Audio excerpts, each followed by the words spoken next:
నమస్తే. మధ్య ప్రాచ్యంలో నెలకొన్నటువంటి యుద్ధ పరిస్థితులు భారతదేశాన్ని కూడా తాకాయి. మనం ఇంతకు ముందు 4 రోజుల నుంచి మాట్లాడుకుంటూనే ఉన్నాం. భారత్ మీద ఎలాంటి ఎఫెక్ట్ పడుతుంది అన్న దానికి సంబంధించి నిపుణులు కూడా చాలా క్లారిటీగా చెప్తున్నారు. గ్యాస్ కొరత వచ్చే అవకాశం ఉంది. ఎందుకంటే హార్మోస్ జలసంధి ప్రధానంగా ఇరాన్ దానికి సంబంధించినటువంటి కట్టుదిట్టం చేసినటువంటి సందర్భంలో అప్పటినుంచి కూడా గ్యాస్ నిల్వలు తగ్గిపోతాయి. ఒకవేళ గ్యాస్ కొరత గనక వచ్చింది అంటే చాలా వాటి మీద ఎఫెక్ట్ పడుతుంది అని చెప్పి మనం మాట్లాడుకుంటూనే ఉన్నాం. ఆ ఎఫెక్ట్ ఇప్పుడు కనిపిస్తుందని చెప్పుకోవచ్చు. సో, ఎందుకంటే ఇంతకుముందు కేంద్రం కూడా చెప్పింది గ్యాస్‌కి నిల్వలకు ఉన్నటువంటి ఇబ్బందులేమీ లేవు. ఇంకా 25 రోజులకు సంబంధించినటువంటి నిల్వలు మన దగ్గరున్నాయి. ఆలోపు యుద్ధంలో ఏమైనా చేంజెస్ వస్తే ఇలాంటి పరిస్థితి రాకపోవచ్చు అని చెప్పిన తర్వాత కూడా ప్రస్తుతానికి నిన్న మొన్న కూడా మనం చూసాము. బెంగుళూరుకు సంబంధించి బెంగుళూరులో కూడా హోటల్ యజమానులు టీ, కాఫీ తప్ప ఇంకేమీ దొరకవిక్కడ అని చెప్పినటువంటి బోర్డును కూడా మనం చూసాము. చెన్నైలో కూడా అదే పరిస్థితి కనిపించింది. సో, ఓవరాల్‌గా హోటల్స్‌కి ఎఫెక్ట్ పడింది. కమర్షియల్ గ్యాస్ సిలిండర్స్ కొరతతో అని చెప్పేసి ఇంతకు ముందు కూడా మాట్లాడుకున్నాం. సో, ఈ నేపథ్యంలో సిలిండర్ రేట్లు కూడా పెరిగాయి. సో, కమర్షియల్ గ్యాస్‌కి సంబంధించి 115 డొమెస్టిక్ సిలిండర్‌కి సంబంధించి రూ. 60 పెంచుతూ కూడా నిర్ణయాలు తీసుకున్నారు. ఆ పెరిగిన రేట్ కూడా మనకు కనిపిస్తూ ఉంది. సో, ఈ నేపథ్యంలో ఇక్కడ మొదటిది మనం చూడాల్సింది ఏంటి అంటే కృత్రిమ గ్యాస్ కొరతను సృష్టించారా అనే డౌట్ వస్తుంది. ఎందుకంటే ప్రతి చోట కూడా ఈ డొమెస్టిక్ గ్యాస్‌కి సంబంధించి ఎక్కడైనా మనకి ఏజెన్స్‌కి సంబంధించి అక్కడ మనం వెళ్లి చూస్తే ఆల్‌మోస్ట్ పెద్ద క్యూ కనిపిస్తుంది. సో, ఎందుకంటే ముందే తీసి పెట్టుకుందాం అని చెప్పి. ఎందుకంటే మనం ఇంతకు ముందు చూడొచ్చు లాక్‌డౌన్‌లో ఎలాంటి సిట్యుయేషన్‌ని ఫేస్ చేసాము. లాక్‌డౌన్‌ని కూడా కొంచెం లైట్‌గా తీసుకున్నాం స్టార్టింగ్ టైమ్‌లో. లాక్‌డౌన్‌కి వచ్చిన ఇబ్బంది ఏం లేదు. బట్ సెకండ్ లాక్‌డౌన్‌లో ఆ పరిస్థితి మనకి ఎంత తీవ్రంగా కనిపించిందో అర్థమవుతుంది. సో, ఈ నేపథ్యంలోనే అలాంటి వాతావరణం మళ్ళీ కనిపిస్తుందా అనే డౌట్ అందరికీ వస్తుంది. ఎందుకు మనం మాట్లాడుకుంటున్నామంటే సో, నిన్నంతా మనం జూసాము. సో, చెన్నై, బెంగుళూరుకి సంబంధించి చాలా క్లారిటీగా హోటల్ యజమానులు క్లియర్‌గా చెప్పారు. మేమైతే ఎక్కువ సప్లై చేయలేము. టీ, కాఫీ మాత్రమే ఉంటుంది. లిమిటెడ్ ఫుడ్ మాత్రమే అవైలబుల్‌లో ఉంటుంది అని చెప్పి చేతులెత్తేసిన సిట్యుయేషన్. అది ఇప్పుడు హైదరాబాద్‌ని కూడా తాకిందని చెప్పుకోవచ్చు. సో, ఎందుకంటే మనం చూడొచ్చు ఇంపార్టెంట్ మెసేజ్ అని చెప్పి ఐటీ కార్డర్ హాస్టల్ అసోసియేషన్ చాలా క్లియర్‌గా ఒక నోటీస్ అయితే ఇచ్చింది. హాస్టల్స్‌కి కూడా ఇది పాకింది. ఎందుకంటే కమర్షియల్ గ్యాస్ కొరత ఉన్న నేపథ్యంలో సో, ఇంకా ఎక్కువగా అయ్యే పరిస్థితి ఒకవేళ వస్తే ఫుడ్‌కి సంబంధించి కొంచెం ఇబ్బందవుతుంది కాబట్టి సో, వాళ్ళు ఒక క్లారిటీనైతే ఇచ్చారు. సో, ఇజ్రాయెల్, ఇరాన్, యూఎస్ వార్‌కి సంబంధించి gas cylinder storage from today onwards to reduce gas consumption and manage the situation we request all hostel ఓనర్స్‌కి చాలా క్లారిటీగా చెప్తున్నారు to follow the below guidelines until the situation improves. ఎప్పుడైతే situation improve అవుతుందో అప్పటి వరకు ఖచ్చితంగా ఈ గైడ్‌లైన్స్ పాటించండి అని చెప్పి హాస్టల్ యజమానులకి ఒక మెసేజ్ అయితే పాస్ చేశారు. అండ్ ప్రధానంగా అందులో మనం చూసింది నిన్న బెంగుళూరు, చెన్నైలో కూడా మనం చూసాం కదా tea, coffee. So, tea, coffee may not be served temporarily maybe మేము హాస్టల్స్‌లో టీ, కాఫీ సప్లై చేయలేకపోవచ్చు. And chapati, dosa, puri other time consuming or high oil consumption breakfast items will be avoided. So, ఎక్కువ టైం తీసుకునే వీటన్నిటికి ఎక్కువ టైం తీసుకుంటుంది కాబట్టి ఆయిల్ కూడా వేడెక్కడానికి కొంచెం ఎక్కువగా మనకు గ్యాస్ అవసరం ఉంటుంది కాబట్టి సో, అవన్నీ కూడా మేము అవాయిడ్ చేయండి అని చెప్పి. Depending on the situation some curries and extra food items may be temporarily stopped. At the same time, food items like rice, other basic meals will be served until the gas storage situation improves. So, basic foods అనమాట. అంటే అత్యవసర వస్తువుల చట్టాన్ని కూడా మనం కేంద్రం పరిగణలోకి తీసుకున్న నేపథ్యంలో ఎమర్జెన్సీ ఫుడ్ అంటే బేసిక్ ఫుడ్ దేనికైతే అవసరం ఉంటుందో దాన్ని మాత్రమే తీసుకొచ్చిన సిట్యుయేషన్ కనిపిస్తుంది కాబట్టి అదే ఇక్కడ హాస్టల్‌కి సంబంధించి కూడా వీళ్ళిచ్చారు. అండ్ మెయిన్‌లీ హాస్టల్స్‌లో మనం సెల్ఫ్ కుకింగ్ కూడా చేసుకునే ఆప్షన్ ఉంటుంది కదా! దాన్ని కూడా వాళ్ళు కట్ చేయడం జరిగింది. Self cooking facilities will be temporarily stopped. We request all hostel owners to implement alternate cooking methods and kindly inform guests about the situation. So, ప్రధానంగా మనము గ్యాస్‌ని ఇప్పుడు మనం చేయాల్సింది అందరూ కూడా సేవ్ చేయాలి. సో, డొమెస్టిక్ గ్యాస్‌కి సంబంధించి, ఇటు కమర్షియల్ గ్యాస్‌కి సంబంధించి ఎవరైనా సరే ఆల్రెడీ వీళ్ళు ప్రికాషన్స్ తీసుకుంటున్నారు. సో, ఖచ్చితంగా ఎమర్జెన్సీ ఫుడ్ అయితే బేసిక్ ఫుడ్ ఏదైతే ఉంటుందో గ్యాస్ కన్జంప్షన్స్ తక్కువగా ఉన్న సప్లై చేయడానికి ఉన్నటువంటి ఫుడ్ ఏదైతే ఉంటుందో దాన్ని మేము సప్లై చేయగలుగుతాము. అంతవరకు ఈ ప్రికాషన్స్ అయితే పాటించండి అని హాస్టల్ ఓనర్స్‌కి చెప్పారు. అండ్ చాలా సిటీస్‌లో ఇప్పటికే హోటల్ ఓనర్స్ అయితే చేతులెత్తేసారు. మేమేం చేయలేమని చెప్తున్న సిట్యుయేషన్. సో, ప్రతి రంగం మీద ఈ ఎఫెక్ట్ అయితే పడుతుంది.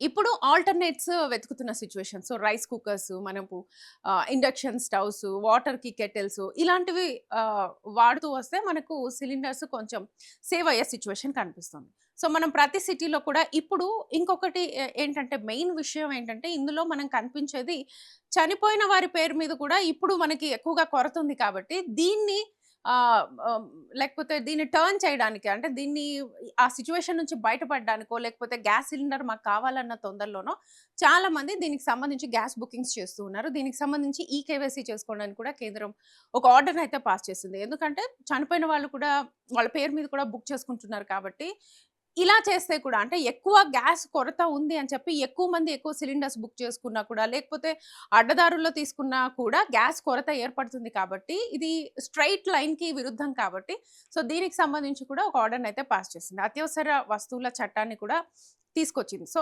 ఇందులో ఏంటంటే బేసిక్ ఫుడ్ ఐటెమ్స్ ఏవైతే చేసుకోవడానికి మనకు గ్యాస్ అవసరమవుతుందో, దానికి సంబంధించి ప్రికాషన్స్ తీసుకోమని చెప్పి చాలా క్లియర్‌గా చెప్తోంది. హోర్ముజ్ జలసంధికి సంబంధించినటువంటి న్యూస్ మనం 4 రోజుల నుంచి వింటూనే ఉన్నాం కాబట్టి, సో, దానికి సంబంధించి గ్యాస్ అంటే ఇండియాకి ఏవేవైతే వస్తున్నాయో వాటి మీద చాలా ఎఫెక్ట్ పడుతుంది. సో, డ్రై ఫ్రూట్స్ ఇందులో చాలా ఉన్నాయి. కానీ బేసిక్ నీడ్ ఏదైతే ఉందో ఈ గ్యాస్‌కి సంబంధించి, సో, దానికి సంబంధించి ప్రతి సిటీకి కూడా మనకి ఆల్‌మోస్ట్ ఇలాంటి ఆర్డర్స్ పాస్ అవుతున్నాయి. అండ్ మెయిన్‌గా ఫుడ్ ఇండస్ట్రీ బాగా ఎఫెక్ట్ పడుతుందని చెప్పుకోవచ్చు. సో, కమర్షియల్ సిలిండర్ మీద ఆల్రెడీ రేట్ పెరిగింది. డొమెస్టిక్ మీద ఆల్రెడీ రేట్ పెరిగింది. ఇప్పుడు చేస్తున్నదేంటంటే గ్యాస్‌కి సంబంధించి కృత్రిమ కొరతను సృష్టించి జనాల్లో భయాందోళన కలిగిస్తున్నారా? లేదు నిజంగానే గ్యాస్ కొరత ఉందా? అనేది కేంద్రం క్లారిటీ ఇవ్వాల్సిన అవసరం ఉంది. ఎందుకంటే ఇంకా నెక్స్ట్ 25 డేస్‌కి దానికి సంబంధించినటువంటి కొరత అయితే మనకు లేదు. సో, ఈలోపు ఏదైనా ఆల్టర్‌నేట్ చూద్దామని చెప్పిన సందర్భంలో ఇది జనాల మధ్యలో ఉన్నటువంటి కన్‌ఫ్యూషనా? లేదు నిజంగానే కొరత ఉందా? అనేది ప్రస్తుతం ఉత్కంఠగా మారింది. సో, మనం ఒకసారి చూడొచ్చు. సో, క్లియర్‌గా వీళ్ళు చెప్తూ ఉన్నది ఏంటి అంటే ఎక్కువ టైమ్ కన్జంప్షన్ ఏదైతే తీసుకుంటుందో, ఎక్కువ గ్యాస్‌కి సంబంధించి ఎక్కువగా ఏది ఎక్కువ టైమ్ టేకింగ్ తీసుకుంటుందో, గ్యాస్ ఎక్కువగా ఏదైపోతుందో, సో, వాటిని మాత్రం అవాయిడ్ చేస్తూ ఉన్నారు. సో, ఎంత అవాయిడ్ చేసినా కూడా మనకి లాక్‌డౌన్ టైమ్‌లో కూడా చూసాం. కొన్ని కొరత వస్తున్నాయి. లేకపోతే రేపటి నుంచి లాక్‌డౌన్ అంటే ఈ రోజు నుంచే మొత్తం అన్ని సరుకులో లేకపోతే మిగతా అన్ని ప్రికాషన్స్ తీసుకొని ఫస్ట్ లాక్‌డౌన్‌లో మనం చూసాము. సో, ప్రికాషన్స్ కొంతమంది భయపడి తీసుకున్నారు. నెక్స్ట్ టైమ్‌కి భయం పోయింది. భయం పోయిన తర్వాత ఇంకా ఎక్కువగా డిమాండ్ పెరిగింది.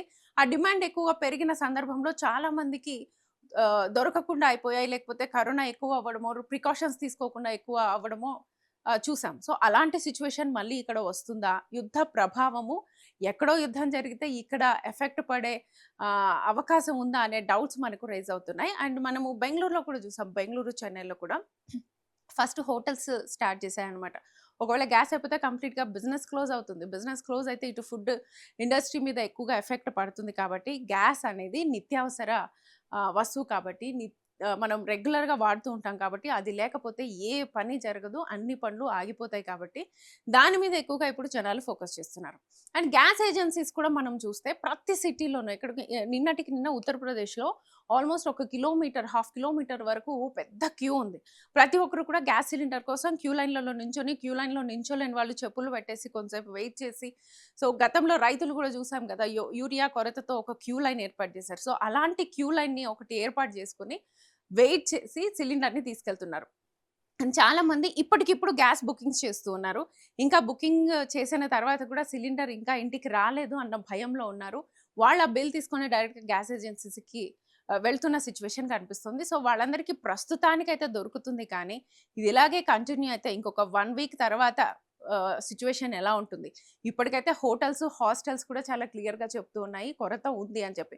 ఇక్కడికి పాకింది అంటే ఇంటి వరకు కూడా పాకుతుంది అనే అర్థము. సో, ప్రతి ఒక్కరు కూడా ఆహ్, గ్యాస్‌ని కొంచెం వీలైనంత పొదుపుగా వాడి కొన్ని రోజులు అంటే మన సిట్యుయేషన్స్ మన కంట్రోల్‌లోకి వచ్చేంత వరకు క్లియర్ కట్‌గా వాడి జాగ్రత్తలు తీసుకోండి అని చెప్తున్నారు. సో, ప్రధానంగా మనం చూస్తే ఈ యుద్ధం ఏదైతే ఉందో, ఈ యుద్ధం అన్ని నిత్యావసర వస్తువుల మీద కూడా ఎఫెక్ట్ పడిందనే చెప్పుకోవచ్చు. అండ్ ప్రధానంగా మనకు ఆహ్, గ్యాస్ ఏదైతే ఉందో, గ్యాసు, చమురు ఇంతకుముందు మనం చూసాం పెట్రోల్ ధరలు కూడా పెరుగుతాయని చెప్పేసి ఒకేసారి క్యూలో నిలబడి ఫుల్ ట్యాంక్ చేయించుకున్న సందర్భాలు కూడా ఉన్నాయి. అండ్ మనుషుల్లో భయం ఒకటి అనుకోవచ్చు.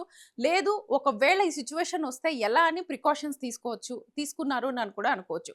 అండ్ పెట్రోల్ మనకు ముందు మాట్లాడుకున్నాం. పెట్రోలు, గ్యాస్ ఈ 2 కూడా కొంచెం ఎఫెక్ట్ పడే అవకాశం ఉంది కాబట్టి అండ్ కేంద్రం ఒక క్లారిటీ ఇచ్చేంత వరకు అక్కడి నుంచి ఏమొస్తుందో మనకు తెలీదు కాబట్టి సో ఇవన్నీ కూడా ఒక రెడ్ ఫ్లాగ్స్ అని చెప్పుకోవచ్చు. అంటే ఫ్యూచర్‌లో నెక్స్ట్ ఏం జరుగుతుంది అనే దానికి. అంటే ఇలాంటి వాటిని కొంతమంది సీరియస్‌గా తీసుకోకపోవచ్చు కానీ, బట్ ఇది సీరియస్ సిట్యుయేషనే. ఎందుకంటే కమర్షియల్ గ్యాస్‌కి ఇంత ఎఫెక్ట్ పడింది అంటే ఖచ్చితంగా అక్కడి నుంచి నెక్స్ట్ స్టెప్‌కి వస్తుందనే అర్థం. సో ఖచ్చితంగా కేంద్రం నుంచి నెక్స్ట్ మనకి మెసేజ్ వచ్చేంత వరకు కూడా ప్రతి ఒక్కరు గ్యాస్‌ని కొంచెం పొదుపుగా వాడండి. అండ్ ఇండక్షన్స్ వాడండి. అండ్ వాటర్ కోసం కెటిల్స్ వాడొచ్చు, రైస్ కుక్కర్స్ వాడొచ్చు, ఇండక్షన్స్ వాడొచ్చు. కొంచెం దీన్ని మైండ్‌లో పెట్టుకొని ఒకవేళ సిట్యుయేషన్స్ బాగైతే వచ్చిన ఇబ్బందేం లేదు. ఒకవేళ ఇలాగే కొనసాగితే గ్యాస్ కొరత ఏర్పడితే అసలు ఎలా ఉంటుంది అనేది ఊహించుకోవడానికే కష్టంగా ఉంది. సో మనం ఇప్పటి వరకు తెలంగాణ హాస్టల్ అసోసియేషన్ ఏం చెప్పింది అనేది చాలా క్లియర్‌గా చూసాము. ఇంతకుముందు బెంగుళూరు, చెన్నైలో కూడా హోటల్స్ అసోసియేషన్స్ కూడా ఒక క్లారిటీకి అయితే వచ్చాయి. మేమైతే సప్లై చేయలేము ఫుడ్‌ని. ఓన్లీ లిమిటెడ్ ఫుడ్ మాత్రమే అవైలబుల్ అని బోర్డులు వెలిసాయి. సో ఇప్పుడు తెలంగాణ హాస్టల్స్ కాకుండా తెలంగాణ హోటల్ అసోసియేషన్ కూడా మనకి మినిస్టర్‌కి సివిల్ సప్లైస్ డిపార్ట్మెంట్ మినిస్టర్‌కి ఒక లెటర్ రాశారు. సో మనం ఈ రిస్ట్రిక్షన్స్ ఉన్నాయి. దీని మీద ఏమైనా ఒకలాంటి చర్యలు తీసుకోండి అని చెప్పేసి చాలా క్లియర్‌గా తెలంగాణ హోటల్స్ అసోసియేషన్ అయితే reduce LPG gas restrictions to hotels and treat them as essential services establishment. So ఖచ్చితంగా వాళ్ళని గ్యాస్ మీద రిస్ట్రిక్షన్స్ ఏవైతే ఉన్నాయో అవన్నీ రిస్ట్రిక్షన్స్ దయచేసి తీసేసేయండి. మాకు హోటల్స్‌కి చాలా ఇబ్బంది అవుతుంది. బిజినెస్ పర్పస్‌కి చాలా ఇబ్బంది అవుతుందని చెప్పేసి హోటల్స్ కూడా చెప్పాయి. ఎందుకంటే బిజినెస్ మొత్తం రొటేట్ అవుతూ ఉంటుంది. హైదరాబాద్‌లో ఆల్మోస్ట్ స్విగ్గీ, జొమాటో మీద కూడా ఈ ఎఫెక్ట్ పడే అవకాశం ఉంది. ఎందుకంటే ప్రతిదీ ఇంటర్‌లింక్ ఉంటాయి కాబట్టి. సో ఇప్పుడు హాస్టల్స్, ఇటు హోటల్స్ ఇవన్నీ ఎఫెక్ట్ పడితే ఖచ్చితంగా స్విగ్గీ, జొమాటో మీద కూడా ఎఫెక్ట్ పడే అవకాశం ఖచ్చితంగా కనిపిస్తూ ఉంది. సో దానికి సంబంధించి లెటర్స్ రాశారు. సో ఖచ్చితంగా తెలంగాణ హోటల్స్ అసోసియేషన్ మీకు respectfully submit that representation seeking your kind intervention regarding the restrictions imposed on the supply of LPG cylinders hotels and restaurants in the state of Telangana due to the దానికి సంబంధించినటువంటి చాలా క్లారిటీగా వాళ్ళు request చేస్తూ ఉన్న situation కనిపిస్తోంది. So మొత్తానికైతే మనం చూసుకోవచ్చు ఇటు హోటల్స్, ఇటు హాస్టల్స్, ఇటు మొత్తం ఫుడ్ ఇండస్ట్రీ మొత్తం అతలాకుతలం అయ్యే సిట్యుయేషన్ అయితే మనకు కనిపిస్తుంది. రాబోయే వారం రోజుల్లో అసలు ఏమవుతుంది అనే ఉత్కంఠ మాత్రం మనలో ఉంది. సో ఇప్పుడు మనం చూద్దాం చాలా క్లియర్‌గా ఇప్పుడు గ్యాస్ సిలిండర్‌కి సంబంధించి మనకి కొరత అయితే చాలా క్లియర్‌గా కనిపిస్తూ ఉంది. హోటల్స్, హాస్టల్స్ ఎఫెక్ట్ పడుతున్నాయి కాబట్టి ఇంట్లోనే ఉండి అత్యవసరంగా మనం చేసుకునేటువంటి వంటలకు ఏదైతే ఉపయోగపడుతుందో ఆ గ్యాస్‌కి సంబంధించినటువంటి ప్రత్యామ్నాయాల్ని మనం ఒకసారి ఇన్ డీటెయిల్‌గా చూద్దాం. సో మనం ఇంతకుముందు మాట్లాడుకున్నాం. ఒక్కొక్కటిగా వెళ్దాము. సో ఫస్ట్‌ది rice cooker. So electric rice cooker అనేది ప్రతి ఇంట్లో కూడా ఉంటుంది. కానీ ఎక్కువగా అంటే పాతకాలం వాళ్ళు లేకపోతే అమ్మలో లేకపోతే వాళ్ళు ఎక్కువగా మనకి గ్యాస్‌ని వాడుతున్న ఇది కనిపిస్తుంది. ఎక్కువగా రైస్ కుక్కర్‌ని కూడా ఇన్ టైమ్‌లో మనకి రైస్ ఒకేసారి అయిపోవడానికి రైస్ కుక్కర్‌ని వాడతారు. అండ్ రైస్ కుక్కర్‌లో కూడా మనం ఇందులో ఆల్మోస్ట్ చాలామంది సాంబార్, పప్పు, అన్నం, బిర్యానీ ఇలాంటివి కూడా వండేస్తూ ఉంటారు ఎప్పుడైనా గ్యాస్ అయిపోయినప్పుడు. సో మళ్ళీ దీన్ని వినియోగంలోకి తీసుకురావాలి. ఎక్కువగా గ్యాస్‌కి ప్రత్యామ్నాయంగా రైస్ కుక్కర్‌ని వాడడం ఒక అలవాటుగా చేసుకోవచ్చు. సో రైస్ కుక్కర్ వాడుకుంటే కూడా మనకి కొంచెం గ్యాస్ కొన్ని రోజులు వచ్చే అవకాశం ఉంది. తర్వాత దీనిలాగే సో ఎలక్ట్రిక్ వాటి మీద ఆధారపడే సో ఇలాంటి వాటివి ఇంకా చాలా ఉన్నాయి. సో నెక్స్ట్‌ది మనకి ఇది ఇండక్షన్. సో ఇండక్షన్‌కి సంబంధించి మనం చూస్తే ఇండక్షన్‌లో కూడా మనం హ్యాపీగా ఇంతకుముందు ఇంట్లో కొత్త ఇంటికి వెళ్ళినప్పుడు పాలు పొంగించడానికి ఒకప్పుడు ఇటుకలతో పేర్చినటువంటివి చేసేవాళ్ళు. కానీ ఇప్పుడు ఇన్‌స్టంట్‌గా అవ్వడానికి ఇండక్షన్ తీసుకెళ్ళి పాలు పొంగిస్తున్నారు గదా! సో ఇండక్షన్‌లో కూడా ఆల్మోస్ట్ మనము అన్ని రకాల కర్రీస్ అన్నీ చేసుకోవచ్చు. సో దీంట్లో కూడా సో దీనికి ఇది ప్రత్యామ్నాయం. తర్వాతది కెటిల్. సో కెటిల్ హాట్ వాటర్‌ని యూజ్ చేయడానికి వాడతారు. కానీ పాలు ఇందులో కాచుకుంటుంటారు చాలామంది. కొంతమందయితే ఇందులో మ్యాగీ, నూడిల్స్ ఇలాంటివి కూడా చేస్తూ ఉంటారు. సో ఇది కూడా ఒక ప్రత్యామ్నాయం అని మనం చెప్పుకోవచ్చు. సో ఇప్పటివరకు మనం చూసాము. ఒక 3 చూసాం కదా! కెటిల్ ఒకటి, ఇండక్షన్ ఒకటి, రైస్ కుక్కర్ ఎలక్ట్రిక్. సో ఇది ప్రధానంగా రోటీ మేకర్ అనమాట. సో, ఇంతకుముందు మనం హోటల్స్ క్లియర్‌గా చెప్పాయి. హాస్టల్స్ కూడా క్లియర్‌గా చెప్పాయి. రోటీ ఎక్కువ టైం పట్టేది. సో, దానికి ఎక్కువ ఆయిల్ అవుతుంది. సో, ఇప్పుడు గ్యాస్ కన్జంప్షన్ కూడా ఎక్కువ అవుతుంది కాబట్టి, సో, మేము అది చెయ్యలేము అని చెప్పేసి. సో, దానికి ప్రత్యామ్నాయం మనం ఇంట్లో వాడుకోవడానికో, లేకపోతే క్విక్‌గా ఎక్కువ మంది ఇంట్లో ఉన్నప్పుడు గ్యాస్ మనం సేవ్ చేయడానికి ఇదొక ప్రత్యామ్నాయం అని అనుకోవచ్చు. ఎందుకంటే ఇందులో ఆయిల్ కన్జంప్షన్ చాలా తక్కువగా ఉంటుంది. చాలా ఈజీగా రోటీని మేక్ చేస్తుంది. చాలా తక్కువ టైంలో అయిపోతుంది కాబట్టి ఇదొక ప్రత్యామ్నాయం మనకి. సో, తర్వాతది air fryer. So, air fryer ఈ మధ్య కాలంలో చాలా ఫేమస్ అయిపోయింది. ఎందుకంటే అందరిలోనూ ఆయిల్ కన్జంప్షన్ చాలా తక్కువగా ఉండాలి. జిమ్‌కెళ్తున్న వాళ్ళు ఎక్కువగా ఎయిర్ ఫ్రైయర్‌ని వాడుతూ ఉన్నారు. సో, ఈ ఎయిర్ ఫ్రైయర్‌లో కూడా ఆయిల్ కన్జంప్షన్ చాలా తక్కువగా ఉంటుంది. హ్యాపీగా మనం కావాల్సిన వంటలు వితౌట్ ఆయిల్ హెల్తీ ఫుడ్‌ని ఇందులో కూడా మనం ప్రిపేర్ చేసుకోవచ్చు. ఓవరాల్‌గా వీటన్నిటికి అయ్యే మార్కెట్ ప్రైస్ చాలా తక్కువగా ఉంటుంది. సో, 1800-4000 మధ్యలోనే మనకు అన్నీ వచ్చేస్తున్నాయి. సో, రైస్ కుక్కర్ చూసుకోవచ్చు. రైస్ కుక్కర్ ఆల్మోస్ట్ 2000-4000 మధ్యలో ఉంది. ఇండక్షను అలాంటి ప్రైస్‌లోనే దొరికేస్తుంది. కెటిల్ ఇంకా తక్కువలో దొరుకుతుంది మనకి. అండ్ రోటీ మేకర్ మనం చూడొచ్చు బోలెడన్ని ఆప్షన్స్ ఉన్నాయి. సో, ఈ రోటీ మేకర్‌ని కూడా మనం యూజ్ చేసుకోవచ్చు. సో, ఈ ప్రత్యామ్నాయ మార్గాలన్నిటిని గనక మనం యూజ్ చేయగలిగితే ఖచ్చితంగా సిలిండర్ మనకి కొద్ది రోజుల్లో వస్తుంది. ఈ యుద్ధ వాతావరణమో, లేకపోతే ఈ కన్‌ఫ్యూజన్సో, కృత్రిమ గ్యాస్ కొరతో ఏదైనా కానివ్వండి, మన మీద ఎక్కువగా ఎఫెక్ట్ పడకుండా ఉండాలంటే, ఈ ప్రత్యామ్నాయ మార్గాల్ని యూజ్ చేస్తే ఈ గ్యాస్ కొరత అనేది మనం ప్రస్తుతానికి తగ్గించొచ్చు.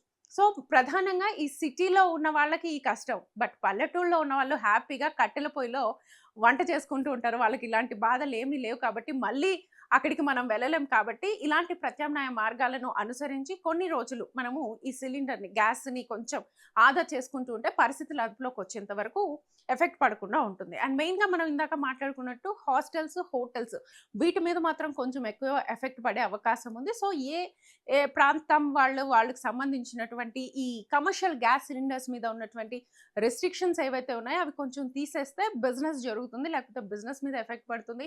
ఈ బిజినెస్ ఎఫెక్ట్ సామాన్య జనులకు, ఇటు వర్క్ చేసుకునే వాళ్ళకి చాలా పడుతుంది. ఇటు స్విగ్గీ, జొమాటో మీద కూడా చాలా ఎఫెక్ట్ పడే అవకాశం ఉంది కాబట్టి, ఇటు ప్రభుత్వాలు ట్రై చేస్తూ ఉన్నాయి. ఇటు హోటల్ యజమానులు, హాస్టల్ యజమానులు కూడా ట్రై చేస్తూ ఉన్నారు. ఈ సిట్యుయేషన్ ఎంత వరకు వెళ్తుందనేది మనం వేచి చూడాలి.